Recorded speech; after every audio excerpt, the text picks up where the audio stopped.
Assalamualaikum warahmatullahi wabarakatuh. Perkenalkan, nama saya Anissa Huda Alia dengan NIM 43040200104. Ingin memaparkan beberapa materi pada pertengahan semester kali ini. Yang pertama, pengertian ruang lingkup dan tujuan akhlak tasawuf.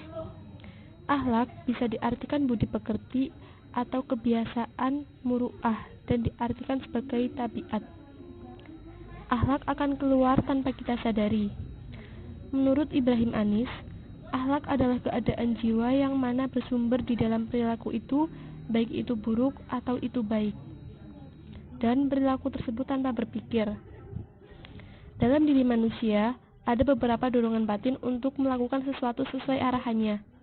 Dorongan batin tersebut meliputi tabiat, asal pikiran, dan hati nurani.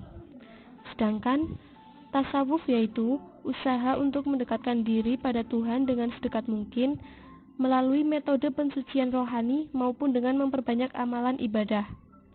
Metodenya dengan zikir dan amalan. Fungsi tasawuf adalah untuk mensterilkan hati manusia dari berbagai macam penyakit hati dan untuk mengantarkan manusia menuju dunia dan akhirat. Yang selanjutnya, berakhlak baik dengan pencipta dan lingkungan sekitar.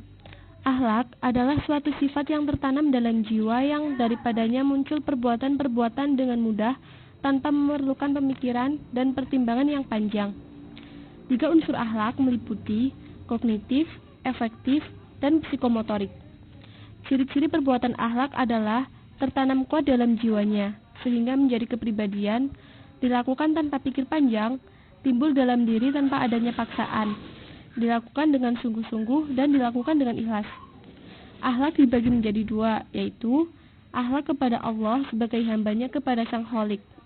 Alasan mengapa manusia harus berakhlak kepada Allah adalah Allah menciptakan manusia, Allah memperlengkapi panca indera, Allah menyediakan segalanya untuk keberlangsungan hidup manusia. Allah memuliakan manusia dengan kemampuan daratan dan lautan. Yang kedua, akhlak kepada lingkungan sekitar. Hubungan manusia dengan alam bersumber dari manusia sebagai khalifah. Ada kekhalifahan menurut adanya interaksi antara manusia dan alam.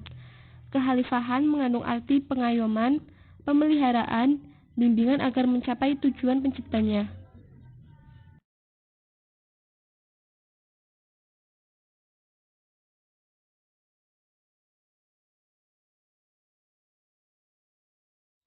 Kemudian manajemen hati sebagai inti pendidikan akhlak.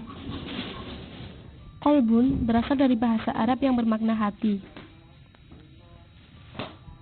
Macam-macam hati, qalbun mayyit, hati yang mati tidak bisa dinasehati, sudah tertutup dan tidak bisa dirubah.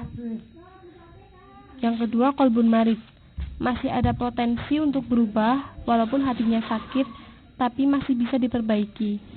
Yang ketiga, qalbun salim, hati yang selamat, yang selalu dalam keadaan baik. 3 macam aliran dalam pembentukan diri manusia ada 3, yaitu meliputi nativisme, akhlak tidak dapat dirubah, akhlak adalah insting atau karakter yang dibawa sejak kecil. Yang kedua, empirisme, akhlak bisa dirubah sesuai pengalaman ataupun lingkungan kita. Yang ketiga, konvergensi, yaitu kolaborasi antara nativisme dan empirisme. Faktor lingkungan sangat berpengaruh pada akhlak kita. Nafsu dalam perspektif Al-Ghazali ada 3, yaitu nafsu amarah, nafsu yang cenderung sering mendorong kita untuk melakukan keburukan. Yang kedua, nafsu lawamah, nafsu yang selalu menyalahkan diri, nafsu yang selalu menyesali perbuatannya. Yang ketiga, nafsu mutmainah.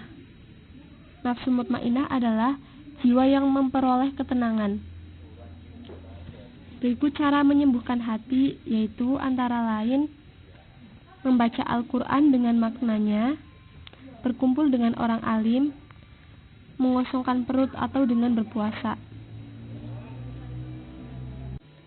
Adapun manfaatnya dari manajemen hati adalah memperkuat dan menyempurnakan agama, mempermudah hitungan amal di akhirat, membangun keharmonisan dengan lingkungan, selamat hidup di dunia. Yang terakhir, materi taubat.